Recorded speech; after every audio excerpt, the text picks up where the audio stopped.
welcome to Sampada Finance Fast Forward. 134 కోట్లకు పైగా live Aadhaar holders తో ఆధార్ ప్రపంచంలోనే అతిపెద్ద బయోమెట్రిక్ గుర్తింపు వ్యవస్థగా నిలిచిందని కేంద్ర ప్రభుత్వం తెలిపింది. ఇప్పటివరకు 17,000 కోట్లకు పైగా ఆధార్ అథెంటికేషన్ లావాదేవీలు నమోదయ్యాయి. ఆధారిత ఫేస్ అథెంటికేషన్, బలమైన ఎన్క్రిప్షన్, వినియోగదారుల సమ్మతి వంటి భద్రతా చర్యలతో ఆధార్ సేవలను మరింత సురక్షితంగా నిర్వహిస్తున్నట్లుగా ప్రభుత్వం వెల్లడించింది.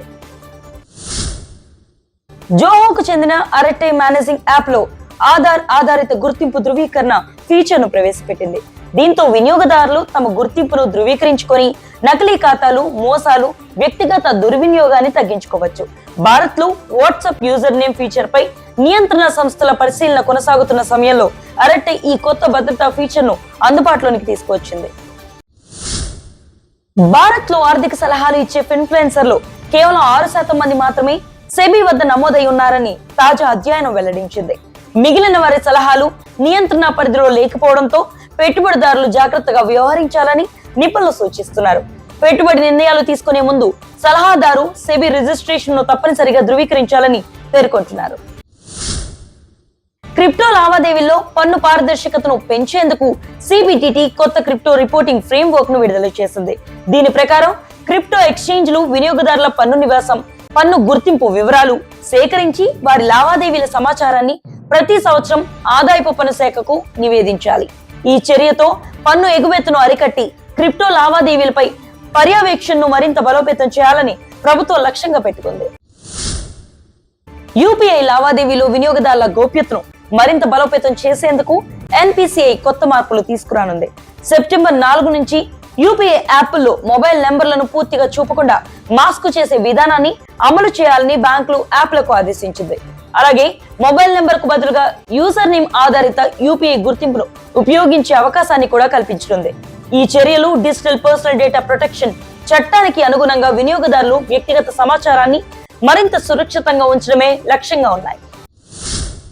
ఆగస్టు 3, 2026 నుంచి NSE equity futures and options market trading ముగింపు సమయాన్ని సాయంత్రం 3:30 నుంచి 3:40 పొడిగించనుంది. ఈ మార్పు క్యాష్ మార్కెట్ లో కొత్త క్లోజింగ్ ఆప్షన్ సెక్షన్ కు అనుగుణంగా తీసుకొచ్చారు. దీంతో ట్రేడర్లకు చివరి 10 నిమిషాల్లో హెడ్జింగ్ పొజిషన్ సర్దుబాటు చేసుకునే అదనపు అవకాశం లభించనుంది. మార్కెట్ ప్రారంభ సమయం మాత్రం ఉదయం 9:15 మాత్రమే సాగుతుంది. ప్రపంచ మార్కెట్లో నెలకొన్న అనిశ్చితి, భౌగోళిక ఉద్రిక్తతల నేపథ్యంలో కమోడిటీ డెరివేటివ్స్ కు సంబంధించిన రిస్క్ మేనేజ్మెంట్ నిబంధనల సడలింపును సెబీ తాత్కాలికంగా నిలిపివేసింది. స్ట్రెస్ టెస్టింగ్ లో జెడ్ స్కోర్ ను 10 నుంచి 5కు తగ్గించే ప్రతిపాదనను ప్రస్తుతం అమలు చేయకుండా కమోడిటీ డెరివేటివ్స్ రిస్క్ మేనేజ్మెంట్ వ్యవస్థపై సమగ్ర సమీక్ష పూర్తయ్యే వరకు వేచి చూడాలని నిర్ణయించింది. పోర్ట్ఫోలియో మేనేజ్మెంట్ సర్వీసెస్ పెట్టుబడిదారులు పోర్ట్ఫోలియో మేనేజర్ ను మార్చేటప్పుడు డీమాట్ ఖాతా, కేవైసీ వివరాలను సులభంగా బదిలీ చేసుకునేలా సెబీ ప్రతిపాదించింది. దీంతో ఖాతా మార్పు ప్రక్రియ సులభమై పెట్టుబడిదారులకు ఎక్కువ స్వేచ్ఛ లభిస్తుంది. అయితే ఈ మార్పుతో చిన్న పిఎంఎస్ సంస్థలపై పోటీ ఒత్తిడి పెరిగి భవిష్యత్తులో పరిశ్రమలు విలీనం పెరిగే అవకాశం ఉందని నిపుణులు అభిప్రాయపడుతున్నారు. డిజిటల్ అరెస్టు పేరుతో జరిగే సైబర్ మోసాలను అత్యంత తీవ్రమైన నేరాలుగా పరిగణించాలని సుప్రీంకోర్టు స్పష్టం చేసింది. ఇటువంటి నేరాలను వ్యవస్థీకృత నేరాలుగా దర్యాప్తు చేసి కఠిన చట్టాల కింద చర్యలు తీసుకోవాలని పోలీసులకు సూచించింది. అలాగే డిజిటల్ అరెస్టు మోసాలపై ప్రత్యేక చట్టం తీసుకురావాలని కేంద్ర ప్రభుత్వం కూడా పరిశీలిస్తున్నట్లుగా తెలిపింది.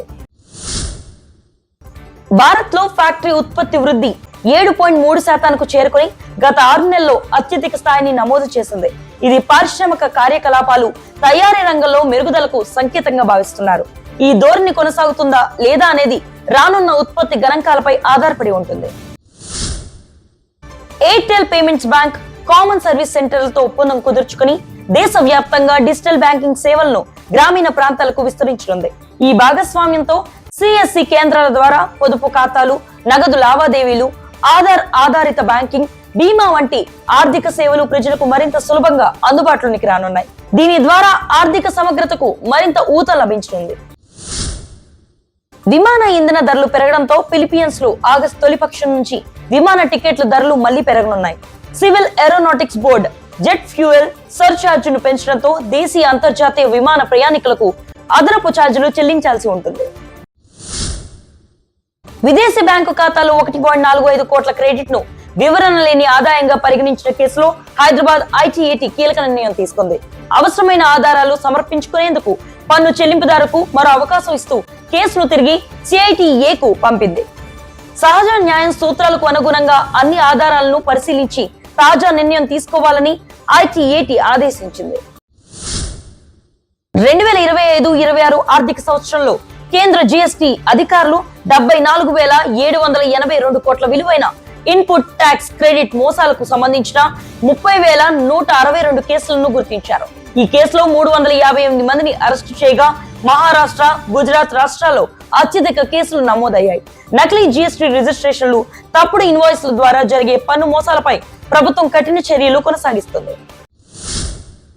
దక్షిణ కొరియాలో వాయిస్ ఫిషింగ్ మోసాల బాధితులకు పరిహారం చెల్లించే విషయంలో బ్యాంకుల బాధ్యతను మరింత కఠినతరం చేసే ప్రతిపాదనను ప్రభుత్వం తీసుకొచ్చింది. కొత్త నిబంధనల ప్రకారం చట్టంలో ఉన్న మినహాయింపులు వర్తిస్తాయని నిరూపించలేకపోతే మోసానికి గురైన వినియోగదారులకు జరిగిన నష్టాన్ని బ్యాంకులే భర్తీ చేయాల్సి ఉంటుంది. ఈ చర్యతో సైబర్ మోసాల బాధితులకు మెరుగైన రక్షణ కల్పించడమే లక్ష్యంగా ప్రభుత్వం ముందుకు సాగుతుంది. ఏఐ వినియోగంతో ఫిషింగ్ సైబర్ దాడులు గత ఏడాదితో పోలిస్తే 94% పెరిగినట్లు తాజా నివేదిక వెల్లడించింది. ప్రస్తుతం ఫిషింగ్ మొత్తం అడ్డుకున్న హానికర కంటెంట్ లో 49% వాటాను కలిగి ఉండగా ఏఐ సహాయంతో వ్యక్తిగతీకరించిన మోసపూరిత సందేశాలు వేగంగా పెరుగుతున్నాయి. దీన్ని ఎదుర్కొనేందుకు సంస్థలు ఏఐ ఆధారిత భద్రతా వ్యవస్థలు, ప్రవర్తన విశ్లేషణ, గుర్తింపు ధృవీకరణ సాంకేతికతలను మరింత విస్తృతంగా అమలు చేస్తున్నారు. 2021-22 నుంచి 2025-26 కాలంలో దేశంలో 5.83 లక్షల డిజిటల్ చెల్లింపు మోసాల వల్ల ప్రజలు 3,588 కోట్లకు పైగా నష్టపోయారు. అయితే బ్యాంకులు, ఆర్థిక సంస్థలు కేవలం 239 కోట్లను మాత్రమే తిరిగి రికవరీ చేయగలిగాయి. అత్యధిక మోసాలు క్రెడిట్ కార్డులు, ఇంటర్నెట్ బ్యాంకింగ్ ద్వారా నమోదు కాగా డిజిటల్ చెల్లింపుల భద్రతను మరింత బలోపేతం చేయాల్సిన అవసరం ఉందని ఈ గణాంకాలు సూచిస్తున్నాయి.